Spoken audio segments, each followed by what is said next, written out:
Palabras desde la cruz. Dios mío, ¿por qué me has desamparado? ¿Por qué estás tan lejos de mi salvación y de las palabras de mi clamor?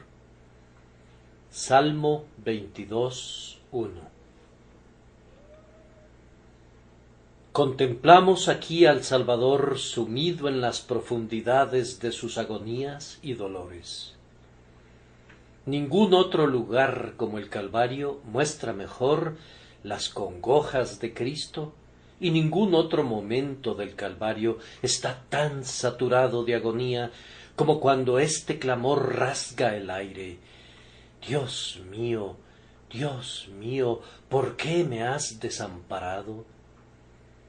La debilidad física que le sobrevino en aquel momento por el ayuno y los azotes se sumó a la aguda tortura mental que experimentó por causa de la vergüenza y la ignominia que tuvo que soportar. Como culminación del dolor, sufrió una agonía espiritual inexpresable debido al desamparo del que fue objeto por parte de su padre. Esta fue la negrura y la oscuridad de su horror. Fue entonces cuando penetró en las profundidades de las cavernas del sufrimiento. Dios mío, ¿por qué me has desamparado? En estas palabras de nuestro Salvador hay algo que tiene siempre el propósito de beneficiarnos. La contemplación de los sufrimientos de los hombres nos aflige y nos horroriza. Pero los sufrimientos de nuestro Salvador, aunque nos mueven al pesar, están revestidos de algo dulce y lleno de consolación. Aquí, incluso aquí, en este negro sitio de dolor, mientras contemplamos la cruz, encontramos nuestro cielo. Este espectáculo, que podría ser considerado horroroso, torna al cristiano alegre y dichoso. Si bien lamenta la causa, se regocija debido a las consecuencias. Primero, en nuestro texto hay 3 preguntas para las cuales pido su atención. La primera es: Dios mío, ¿por qué me has desamparado? Por estas palabras debemos entender que, en ese momento, nuestro bendito Señor y Salvador se encontraba desamparado por Dios de una manera que nunca antes había estado. Él había combatido con el enemigo en el desierto y 3 veces lo venció y lo derribó en tierra.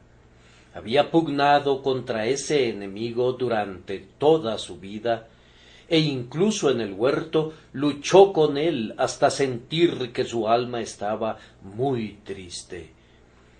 No es sino hasta ese momento que experimenta una profundidad de dolor que no había sentido nunca antes. Era necesario que él sufriera en el lugar de los pecadores justo lo que los pecadores deberían haber sufrido. Sería difícil concebir el castigo por el pecado si se prescindiera del ceño fruncido de la deidad. Siempre asociamos el crimen con la ira, de tal manera que cuando Cristo murió, el justo por los injustos, para llevarnos a Dios, cuando nuestro bendito Salvador se convirtió en nuestro sustituto, por el momento se tornó en víctima de la justa ira de su Padre, ya que le fueron imputados nuestros pecados para que su justicia pudiera sernos imputada a nosotros. Fue necesario que experimentara la pérdida de la sonrisa de su Padre, pues los condenados en el infierno deben de haber probado esa amargura, y por tanto el Padre cerró los ojos de su amor, puso la mano de la justicia delante de la sonrisa de su rostro, y dejó que su Hijo clamara: Dios mío, ¿por qué me has desamparado?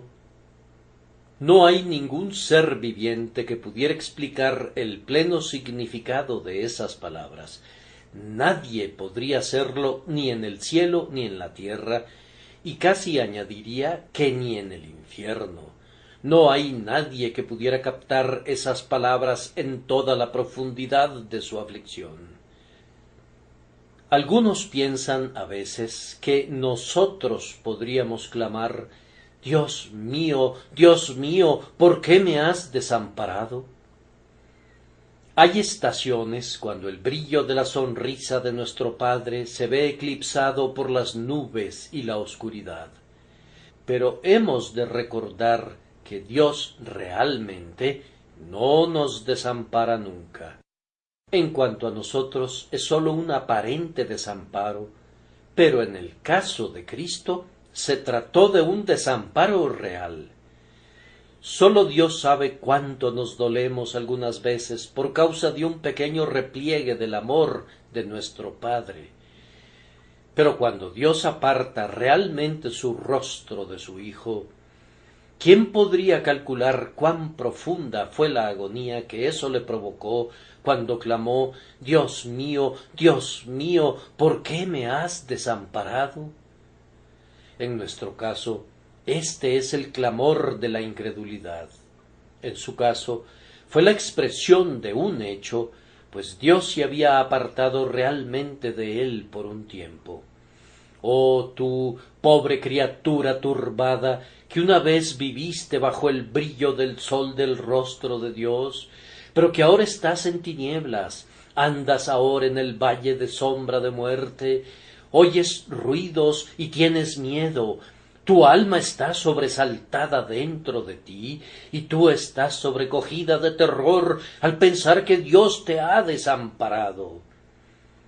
Recuerda que Él no te ha desamparado realmente, pues los montes, cuando están envueltos en la oscuridad, son tan reales como en el día.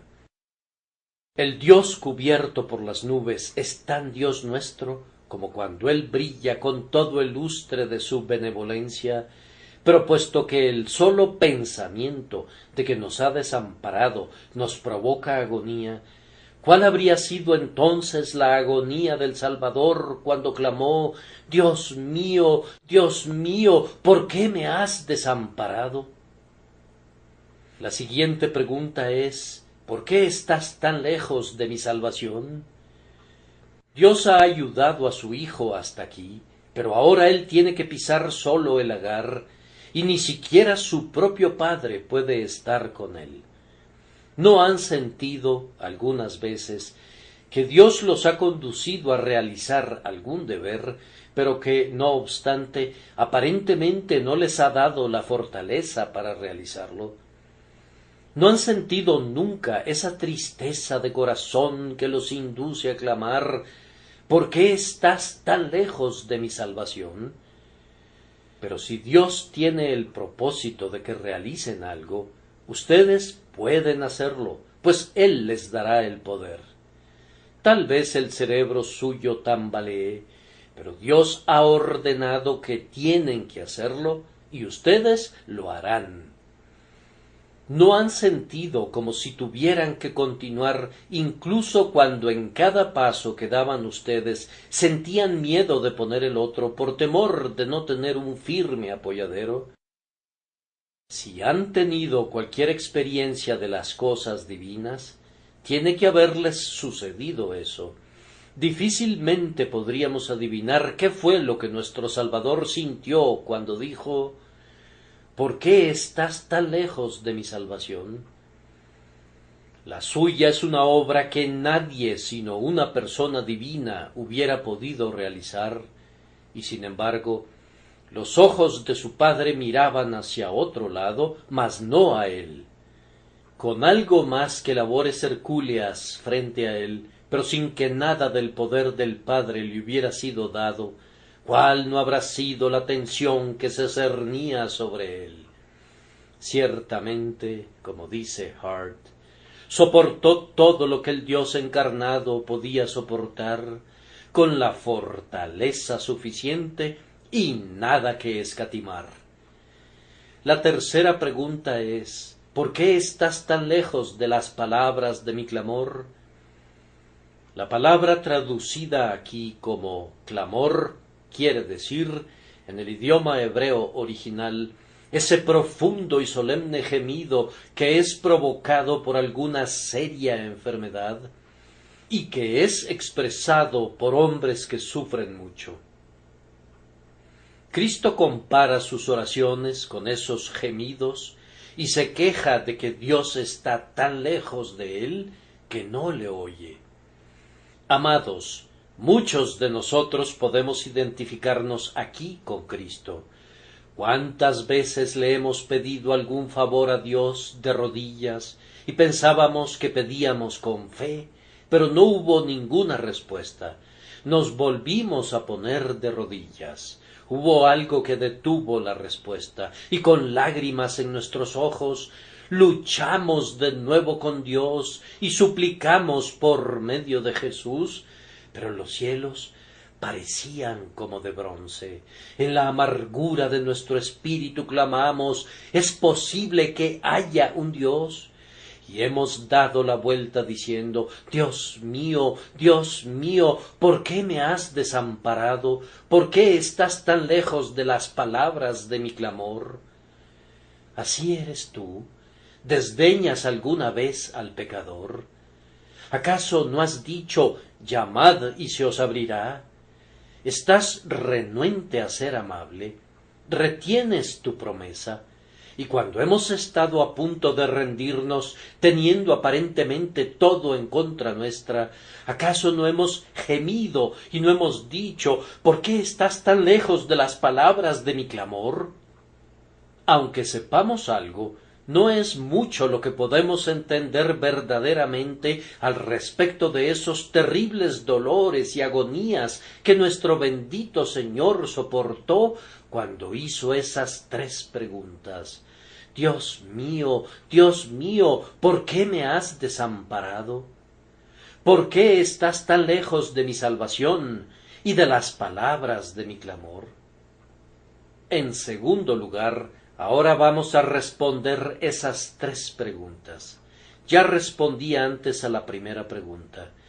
Me parece que oigo al Padre decirle a Cristo: Hijo mío, te desamparé porque tú estás en el lugar del pecador. Como tú eres santo, justo y veraz, yo nunca te desampararía a ti, nunca me apartaría de ti, pues incluso como hombre tú has sido santo, sencillo, sin mancha y apartado de los pecadores, pero sobre tu cabeza descansa la culpa de cada penitente transferida de él a ti, y tú tienes que expiarla con tu sangre. Debido a que tú estás en el lugar del pecador, no voy a mirarte hasta que hayas soportado todo el peso de mi venganza. Entonces te exaltaré en lo alto, muy por encima de todos los principados y potestades. Oh cristiano, haz una pausa aquí y reflexiona. Cristo fue castigado de esta manera por ti. Oh, mira ese rostro tan crispado de horror y entiende que esos horrores se juntan allí por ti. Tal vez, en tu propia estimación, tú seas el más indigno de la familia, ciertamente el más insignificante, pero la más nimia oveja del rebaño de Cristo fue comprada de igual manera que cualquiera otra. Sí, cuando esa negra oscuridad se condensó en torno a su frente, y cuando clamó Eloi, Eloi en las palabras de nuestro texto, pidiendo que el Señor omnipotente le ayudara, cuando expresó ese grito terriblemente solemne, fue porque te amaba, porque se entregó por ti, para que tú pudieras ser santificado aquí y pudieras morar con él en el más allá. Por tanto, Dios lo desamparó primero por ser el sustituto del pecador. La respuesta para la segunda pregunta es: porque quiero que tú recibas toda la honra para ti. Por tanto, no te voy a ayudar, no vaya a ser que tenga que compartir el botín contigo. El Señor Jesucristo vivió para glorificar a su Padre, y murió para glorificarse a sí mismo en la redención de su pueblo escogido. Dios dice: no, hijo mío, tú lo harás solo, pues tú debes llevar solo la corona, y en tu persona se encontrarán todos los regios distintivos de tu soberanía. Yo te daré toda la alabanza, y por tanto tú cumplirás con todo el trabajo. Debía pisar él solo el lagar, y alcanzar la victoria, y obtener únicamente para sí mismo la gloria. La respuesta para la tercera pregunta es esencialmente la misma que la respuesta para la primera. Haber escuchado las oraciones de Cristo en aquel momento habría sido inapropiado. El hecho de que el Padre Divino no haya escuchado la oración de su Hijo fue algo acorde con su condición. Por ser la fianza del pecador, su oración no debía ser oída. Como fianza del pecador, podía decir: ahora que estoy aquí, muriendo en el lugar del pecador, tú sellas tus oídos para que no penetre mi oración. Dios no escuchó a su Hijo porque sabía que su Hijo estaba muriendo para acercarnos a Dios, y por tanto el Hijo clamó: Dios mío, ¿por qué me has desamparado?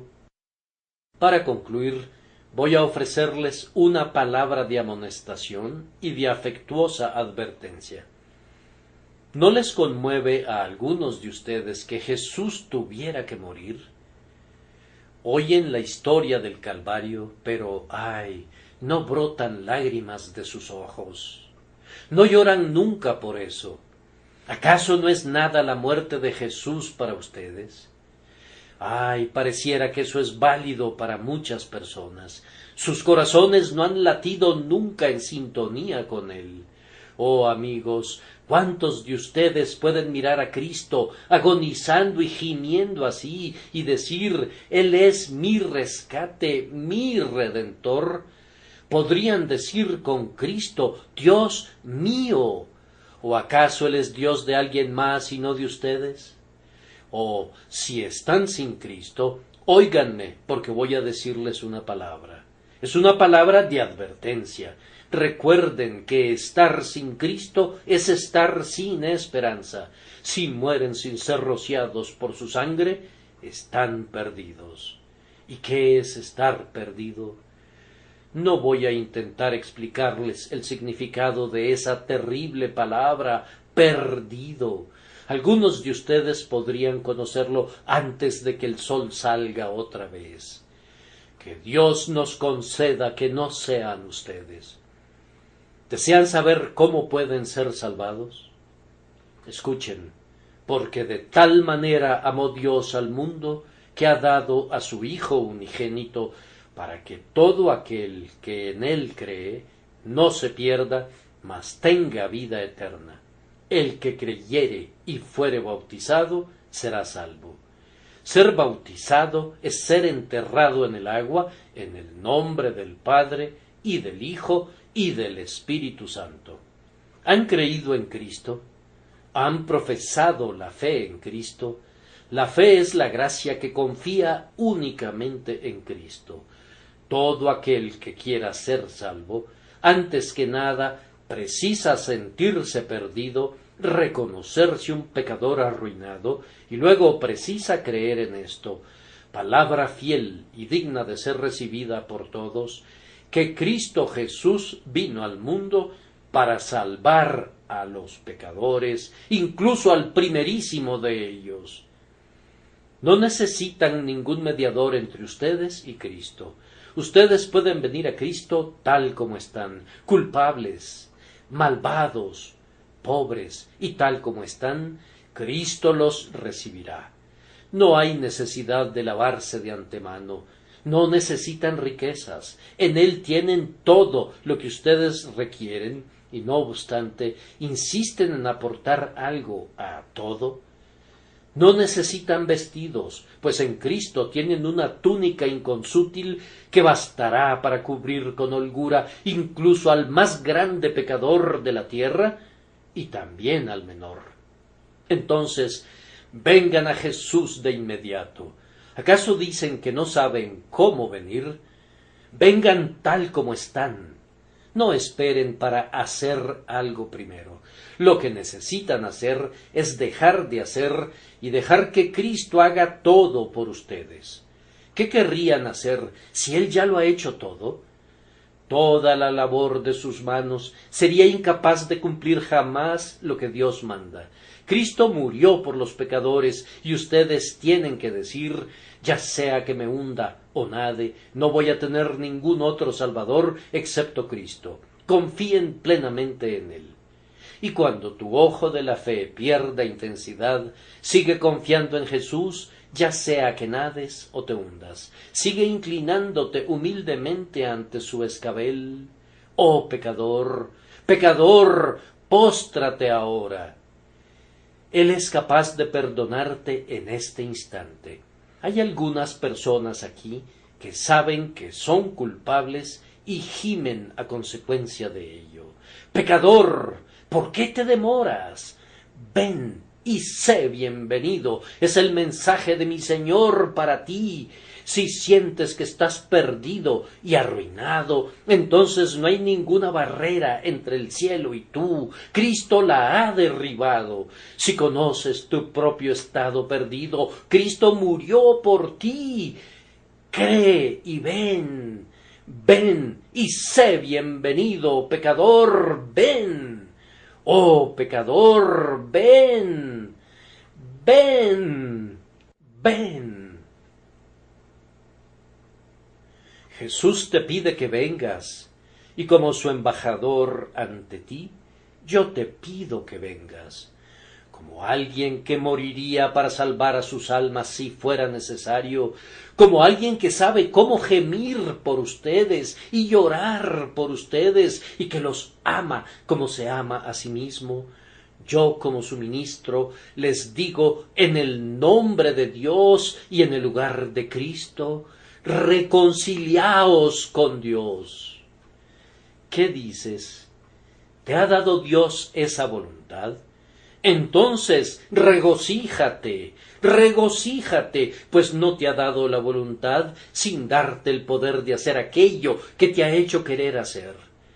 Ven, ven, si confías plenamente en Cristo y no tienes ninguna otra cosa que alimente la confianza de tu alma, excepto Jesús, en este instante puedes estar tan seguro del cielo como si ya estuvieses allá.